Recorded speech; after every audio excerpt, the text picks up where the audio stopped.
Esse aqui é o vídeo 2 do capítulo 3. Eu vou deixar o link no box de informações da parte 1.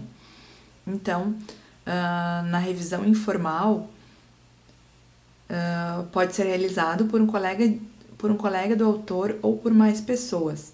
Um colega do autor, ele quer dizer que seria alguém com a mesma função do autor. Por exemplo, se o autor for um desenvolvedor, poderia ser realizado por um outro desenvolvedor. Os resultados podem ser documentados, embora ele tenha dito antes, que baseado em um processo não formal, os resultados podem sim ser documentados. Varia em utilidade dependendo dos revisores. O uso de checklist é opcional, ou seja, a questão de aquela técnica de checklist pode ser utilizada ou não. Muito comumente usado no desenvolvimento ágil. A próxima é a revisão acompanhamento. Principais objetivos: encontrar defeitos, melhorar o produto de software, considerar implementações alternativas, avaliar a conformidade com padrões e especificações. Objetivos adicionais: troca de ideias sobre técnicas ou variações de estilo, treinamento de participantes, obtenção de consenso.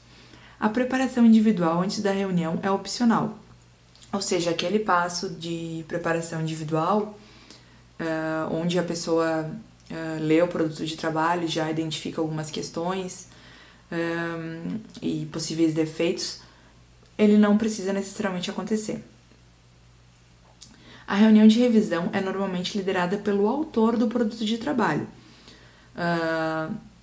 Então, quem criou o produto de trabalho geralmente lidera a reunião. Observa que ela ainda é uma reunião um pouco informal, o acompanhamento, porque é liderada por quem criou o documento que vai ser revisado. O redator é obrigatório. A gente tinha visto que em algumas situações eu não tinha um redator, por eu ter ferramentas que substituíssem o redator, mas no acompanhamento ele é obrigatório. O uso de checklist também é opcional, assim como na revisão informal. Pode assumir a forma de cenários, teste prático, dry run ou simulações. Possíveis logs de defeitos e relatórios de revisão podem ser produzidos. Pode variar na prática de bastante informal para muito formal, ou seja, dá para na realidade depende, ela pode ser mais informal ou pode ser bastante formal, vai depender. A próxima é a revisão técnica. Principais objetivos: detecção de defeitos potenciais e obtenção de consenso. Outros objetivos possíveis: avaliar a qualidade e criar confiança no produto de trabalho, gerando novas ideias, motivando e capacitando os autores a melhorar os produtos de trabalho futuros, considerando implementações alternativas. Os revisores devem ser pares técnicos do autor e especialistas nas mesmas disciplinas ou em outras disciplinas. Pares técnicos seria ser ter a mesma função do autor. No caso, se eu estou avaliando um documento de requisito, que quem criou foi um analista de sistema, o revisor seria um outro analista de sistema. É necessária a preparação individual antes da reunião. Observa que em acompanhamento eu não tinha, era opcional a questão da preparação individual. Aqui, na revisão técnica, eu tenho que ter a preparação individual antes da reunião. A reunião de revisão é opcional, preferencialmente conduzida por um facilitador treinado, normalmente que não seja o autor. Então, o acompanhamento era liderado pelo autor, aqui a reunião é liderada por um facilitador treinado, que normalmente não é o autor. O redator também é obrigatório, preferencialmente que não seja o autor, e o uso do checklist também é opcional. São produzidos relatórios de defeitos potenciais e o relatório de revisão. Agora, a inspeção. Essa sim é a revisão mais formal de todas. Principais objetivos: detectar defeitos potenciais e avaliar a qualidade e criar confiança no produto de trabalho, evitando futuros defeitos semelhantes por meio de aprendizagem do autor e análise da causa raiz, ou seja, da origem do defeito, da origem do erro, na realidade, A causa raiz é a origem do erro. Outros objetivos: motivar e capacitar os autores a melhorar os futuros produtos de trabalho e o processo de desenvolvimento de software, alcançando consenso. Segue um processo definido com saídas formais com base em regras e checklists. Vê que aqui é baseado em regras e checklist. Nas outras, o uso do checklist era opcional. Aqui ele me diz que é baseado em regra e checklist. Utiliza funções claramente definidas, que são obrigatórias e podem incluir um leitor dedicado, que lê o produto de trabalho durante a reunião de revisão. Então, tem todas aquelas funções que a gente viu: facilitador, líder de revisão, gestor, autor. Eu tenho todos aqueles papéis e mais um leitor dedicado, que vai ler o produto de trabalho. É necessária a preparação individual antes da reunião. Então, aqui eu tenho que ter a preparação individual. Os revisores são pares do autor, ou seja, são da mesma função do autor, ou especialistas em outras disciplinas relevantes para o produto de trabalho. São usados critérios de entrada e saída especificados, ou seja, eu defino quando eu posso começar a inspeção e defino quando eu posso terminar a inspeção, né? O redator é obrigatório, que também eu tenho que ter um redator.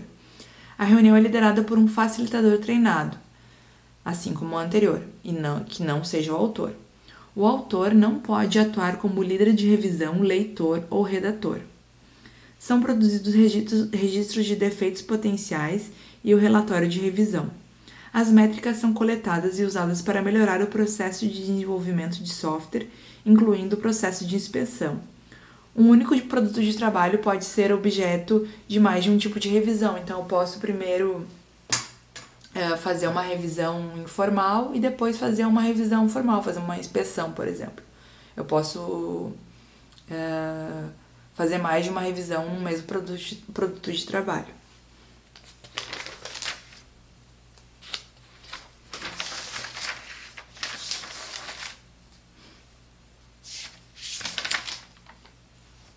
Fatores de sucesso para as revisões.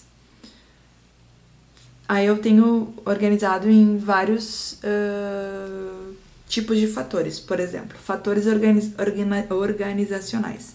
Cada revisão tem objetivos claros definidos durante seu planejamento e usados como critérios mensuráveis de saída. São aplicados tipos de revisão que são adequados para alcançar os objetivos e são apropriados ao tipo e ao nível de produtos de trabalho de software e participantes. Qualquer técnica usada de revisão é adequada para a identificação efetiva de defeitos no produto de trabalho a ser revisado. Então, não tem uma técnica que não seja boa. Todas as técnicas são boas, vai depender do contexto, né? Não é porque uma revisão é informal que ela não detecta defeitos. Todos os checklists utilizados abordam os principais riscos e deverão ser atualizados.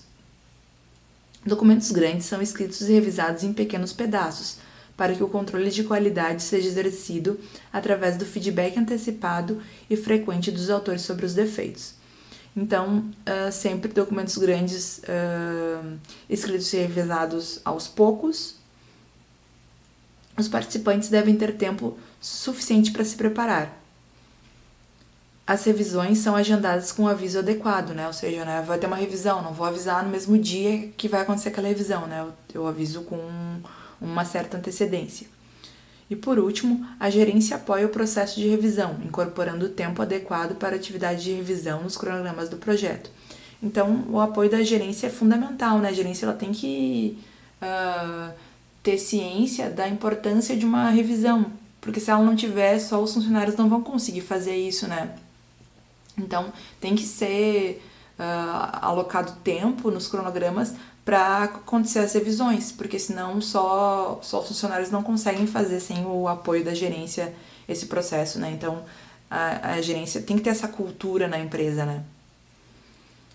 Fatores relacionados às pessoas. As pessoas certas estão envolvidas para atender aos objetivos de revisão. Por exemplo, pessoas com diferentes conjuntos de habilidades ou perspectivas que podem usar o documento como uma entrada de trabalho. Então, ter pessoas com diferentes perspectivas, eu tenho um desenvolvedor, eu tenho um testador, eu tenho um analista de negócio. Os testadores são vistos como revisores valiosos, que contribuem para a revisão e aprendem sobre o produto de trabalho, o que permite que eles preparem testes mais eficazes e antecipadamente. Isso aqui eu até já falei antes. Então, quanto mais o testador conhecer o produto de trabalho, né, a base de teste, melhores testes ele vai conseguir preparar, porque melhor ele vai compreender sobre aquele produto de trabalho, então isso vai fazer com que os testes sejam mais eficazes. Os participantes dedicam tempo e atenção aos detalhes, então os participantes têm que dedicar tempo e prestar atenção nos detalhes para que uma revisão tenha sucesso. Né? Não pode estar ali de saco cheio, fazer de qualquer jeito, fazer rápido, enfim.